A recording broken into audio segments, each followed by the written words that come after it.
Es la voz que convoca, que orienta el camino para juntos avanzar. En Despertar Educativo Radio, la voz del directivo. Y la voz que convoca en Despertar Educativo Radio es la voz de Jesús Alejandro Villa, directivo de Adida.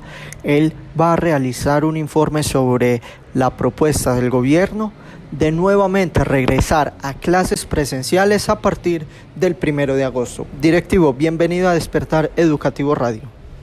Un saludo a todos los compañeros y compañeras que nos escuchan. En esta ocasión quiero abordar el programa un tema que me parece que es muy relevante y que viene generando mucha preocupación en nosotros como docentes, pero también en ese rol que muchos desempeñamos de ser padres y madres de familia. Se trata del regreso a la escolaridad en las instituciones de forma presencial. Este tema, como ustedes saben, ya está sonando bastante. El Ministerio tiene varias posiciones, aunque se ha ido moviendo de ellas. Secretarías de Educación también lo han planteado y en el caso particular de Medellín incluso ya está publicado y conocemos un protocolo o unos lineamientos para este regreso.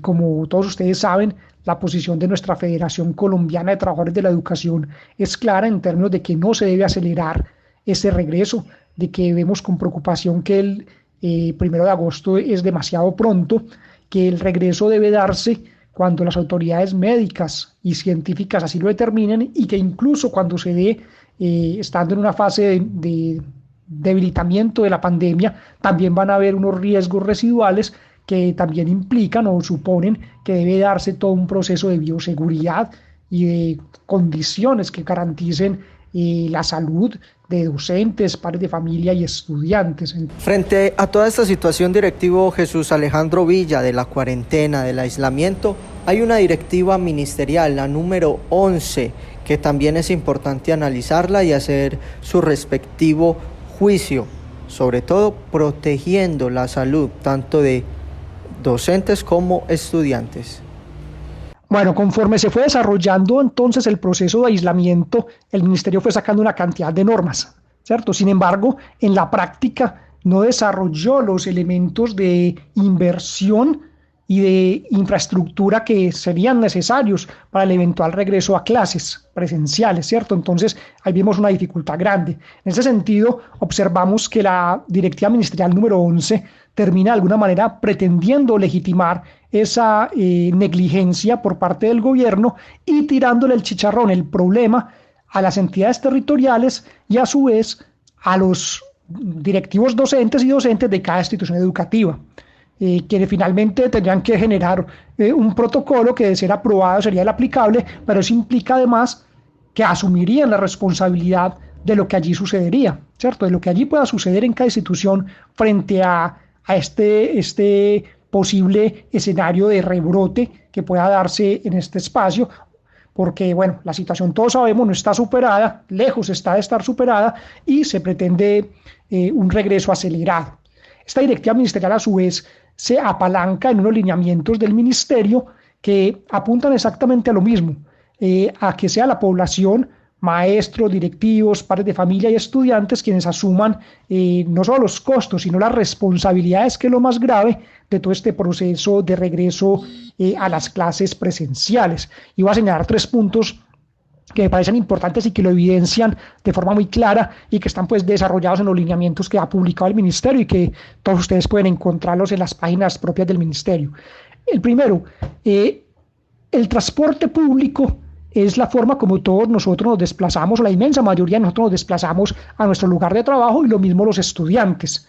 En este sentido, simplemente plantean que el transporte público tiene unas características y unas condiciones que cada sistema de transporte desarrollará, pero que la sugerencia es que los trabajadores madruguemos más y lleguemos más temprano y de alguna manera evitemos los conglomerados, las grandes acumulaciones de personas. Esto es un sinsentido porque finalmente la cantidad de personas que nos estaríamos moviendo por todas las ciudades, municipios y demás, somos bastantes y sería muy complejo porque ya conocemos las graves deficiencias de los sistemas de transporte público que tenemos pues en general en Colombia, donde difícilmente se va a poder mantener con un regreso general a la presencialidad, los aislamientos necesarios. Y el transporte público, o ese lapso, entre la casa y la institución, y luego la institución y la casa, se constituiría en un espacio de posible contagio y propagación pues, de esta epidemia, lo cual es bastante complejo. Segundo aspecto que no toman en cuenta y que de alguna manera dejan al garete es el tema de los acompañantes. Muchos de nuestros niños, y todos nosotros lo sabemos como docentes, tienen como cuidadores y acompañantes a sus abuelos, ¿cierto? Pero además aplica que con padres de familia, tíos y demás, mismos que se van a estar desplazando para llevar al niño, recoger al niño y el acompañamiento en la casa, y que son vulnerables, y sobre esto no se aplica ningún tipo de estrategia, porque además nadie les va a garantizar las condiciones de bioseguridad a ellos en sus desplazamientos y en su quehacer cotidiano como cuidadores. Pues no se lo está garantizando hasta ahora ni a los docentes ni a los estudiantes, pues imagine con terceras personas, tema que queda suelto allí y simplemente se constituye una responsabilidad de los particulares que nuevamente la suelta el gobierno y termina recayendo en las personas. Y finalmente, y esto aunque suene a chiste, está realmente allí, es que los elementos de bioseguridad, como son los tapabocas, que es digamos lo más sencillo, para no hablar de tapetes, de desinfección y bueno, otros elementos, son los padres de familia quienes tendrían que, dice, elaborarlos. Bueno, ¿con qué criterios de cientificidad tendrían que elaborarlos? Eso no tiene ningún sentido. Tendría el padre de familia financiando algo que debía ser prestado por el Estado, cubierto por el Estado, pero además de financiando, haciéndolo, claro que con la mejor voluntad seguramente lo harán, pero haciéndolo de cualquier manera, porque nosotros, incluso como particulares, pues difícilmente vamos a hacer un tapabocas con reglas técnicas y todo lo demás que efectivamente sea adecuado para esto.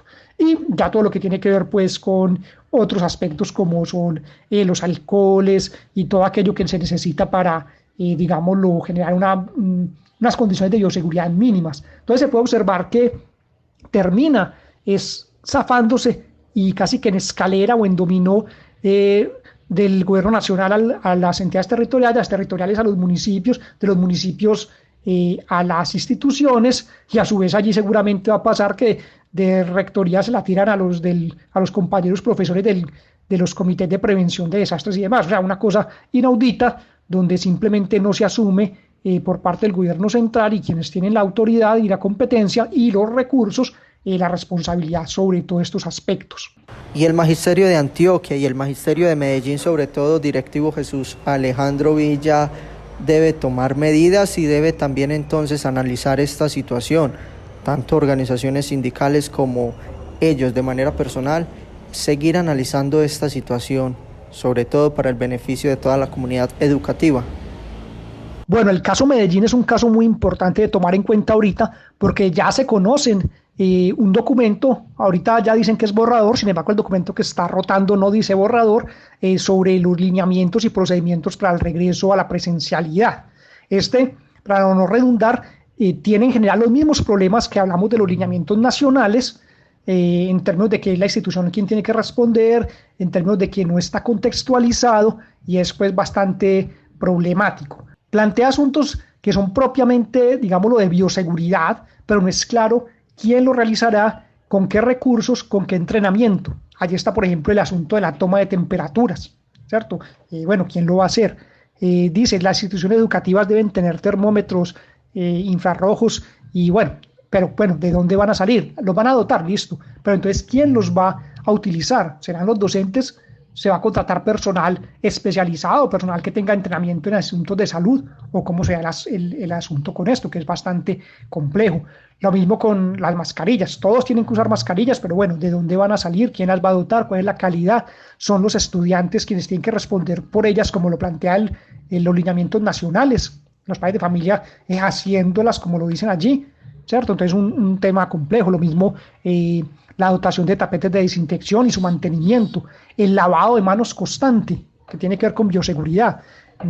También en Medellín, y bastante lo hemos escuchado y lo conocemos, no hay las locaciones en términos de baterías sanitarias suficientes. Bueno, ya para terminar, es muy importante que el magisterio esté muy atento a todo esto que viene publicando el Ministerio y Secretaría de Educación, hacer una lectura crítica de lo mismo, no permitir que simplemente se le imponga al docente sea el que responda por toda esta situación, sea el que termine tratando de garantizar las condiciones de bioseguridad, cuando sabemos que en la práctica va por lo menos lo que hasta hoy está escrito, a mi modo de ver es imposible, que las instituciones educativas son espacios de socialización y allí va a ser prácticamente una odisea frenar que un estudiante salude al otro con un abrazo, que los niños pequeños lleguen a saludar con todo tipo de afecto a su profesora.